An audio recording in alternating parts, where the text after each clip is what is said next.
Yeah. What's going on, everybody? It's your favorite dating coach, Elliott Scott, and as you can see by the title below, we're going to talk about easy ways to get a guy to notice you. Now, I know these work for a fact because not only have they worked on me, I've seen them work on other people. If you do these 5 things, I promise you will get more attention, if that's what you want, okay? Now, if you haven't yet, please subscribe. Just click the red button below. I will love you forever, along with the bell notification, so you get my videos right away. You want to be part of that notification squad, okay? Literally, when I push the publish button, they send. And if you want to check out my course on value called Attraction Academy, link is down in the description. So, jumping right into this, number 1 is you have to be part of a tribe. You have to identify as something. You have to have a clique, right? Be part of a tribe. So many people nowadays try to be so different that everyone's the same. And what they don't understand is that when it comes to attraction, there's 2 types of attraction that men have, that I believe. There's evolutionary desires, which is what we're instinctually attracted to. You know, it could be looks, shape, body, you know, all that, youth, motherly features or motherly characteristics and things like that. Then there's secondary desires, which is a little more unique depending on person to person, which is another reason why I think you should have it. If you want to get a certain person, you have to identify with that person, okay? So secondary desires are things that, you know, these people, depending on the person, is accustomed to, what they're used to, what they grew up around, what they're comfortable with. And again, I go deep into detail in this in my value course, so check that out. So that would mean if I'm a nerd, I'm more likely to identify and date a nerd because she's in my tribe. She's going to be more accepted. She's going to raise my status among other people in that tribe.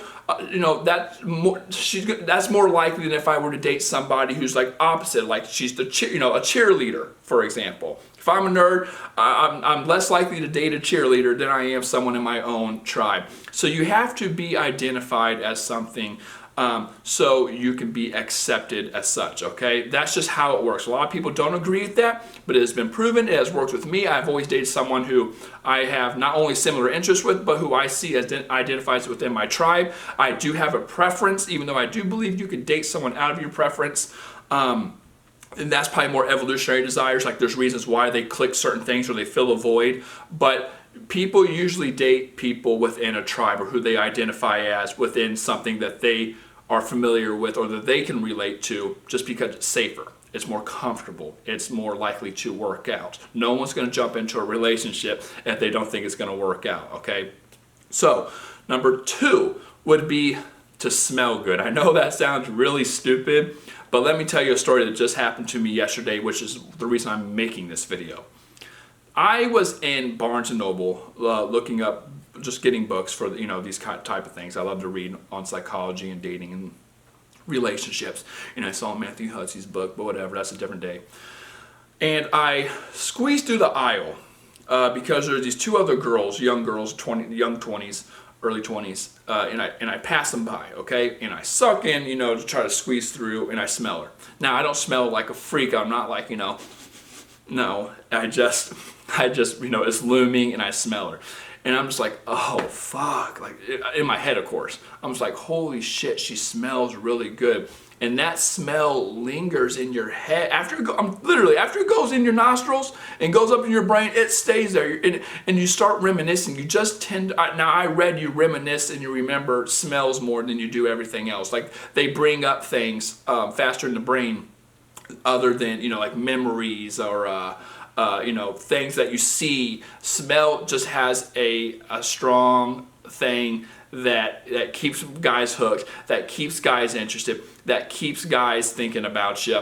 And this woman, and she was cute. Like, she wasn't anything like, oh my God, but that smell, I was just like, holy shit. She just smelled really, really, really good. It was amazing, okay? So if you want to keep a guy thinking about you, and if you want to keep a guy interested, or you want to get a guy's attention, I'm a big believer that you got to smell good. Now, number 3 is you need to know how to work a room. Okay. Now, when you work a room, That means walking in there and owning it. A lot of people like to be wallflowers and they like to sit back and let you listen. You can either create or you can wait. That's the two options. You can create or you can wait. You can sit back and wait for something to happen, or you can create the vibe, you can create the atmosphere, you can control the moment and things like that. And when you do that, it shows you have a lot of power. It shows you have a lot of confidence. And you're going to be highly sought after at that party or in that room or in that meeting or that workplace or something like that. So if you're looking good, you're smelling good, you come in looking cute with your outfit, and you can be kind of like labeled in with a tribe. And at the same time, you work the room, you're going to get attention. You're going to get noticed, okay? I mean, that's just how it is. You're going to be highly sought after, and men are going to say, okay, this is the girl, this is the number one girl, this is the number one priority out of all women in this room. I'm going to try to get her. And they are going to compete for you because men are very competitive. And not only that, men feel like if I can get a girl, or this girl that everyone wants, right? If I can get her, that means no one else can. And I have the advantage over these other men. That's how men think, okay? So, number 4 is talking to people around him. You don't actually have to talk to him, but you could talk to people around him. And I know you do this all the time. Everyone does this. Where I'll be talking to you, then I'll be kind of using my peripherals to look and see how they're reacting and things like that. He has to hear you say things. He has to... you have to catch his attention. He's going to listen in on it, and it's just going to build a little more attraction than if you were across the room not saying anything at all, okay? He's going to want to be a part of the group depending on what you say, how flirty you are, how cute you are. Like I said, if you're doing all these other things, he's going to think of a way to come in, or you can even bring him in when you're talking to somebody. Like if I was talking to one of my boys and I wanted to open this girl on the right, I would turn to her and say, hey, I have a question. I need a female's opinion. Okay, and that it works every time, because you can't really turn that down. Because I'm not like hitting on you. I'm saying, hey, me and my boy are having a discussion. Okay, man problems, which even interests her even more. Can I get a female's opinion on something? And she's going to open. It happens all the time. Okay, and number 5 is eye contact and smiling. Listen, if you sit across the room and you don't look at each other, there's nothing to pair you guys together. But as soon as you look at a guy, as soon as you smile towards a guy, it's going to stay in his brain, and he's going to start to decipher things. He's like, okay, do I engage with this? Is this the whole flirting attraction thing? Should I walk over to her? What if I don't? Does she even want me to walk over? Should I look for more signs to walk over? Let's see if she's actually interested. I'm not sure. She smiled at me. She looked at me. Oh my gosh, she's looking at me again. Holy shit. All that kind of stuff, right?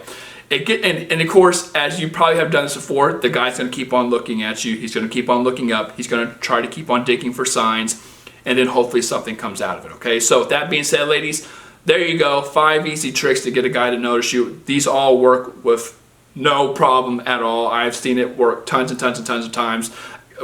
Me doing it happening to me, and then, to my peers around me, okay? So with that being said, ladies, I love you. Take care, and peace.